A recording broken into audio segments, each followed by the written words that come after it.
Alors mon initiative, en une seule phrase, je dirais que ça serait une meilleure alimentation pour une récupération plus rapide de nos animaux en hospitalisation. En fait, moins ils restent chez nous, mieux c'est pour l'animal. Donc plus vite ils mangent, plus vite ils s'en vont.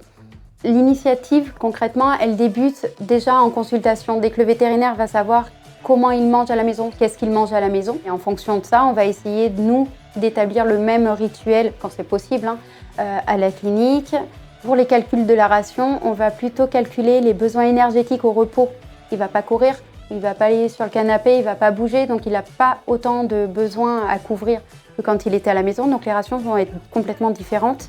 Et on a refait des fiches d'hospitalisation où tout est centralisé, où la quantité de croquettes, la quantité de pâté que l'on donne à l'animal est checkée tous les matins, le midi et le soir.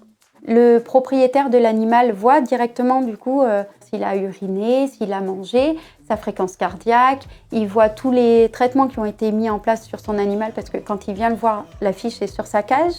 Pour nous, ça a changé aussi. On a mis maintenant une fille d'hospice qu'on n'avait pas auparavant. On est plus minutieux sur le suivi de l'animal quand il est chez nous du coup. Alors si une ASV veut mettre cette initiative en place, il faut, je pense, un vétérinaire qui la suit. Tout seul, on peut faire, je pense, mais à deux, on avance plus vite et l'appui du vétérinaire, ça marche toujours mieux.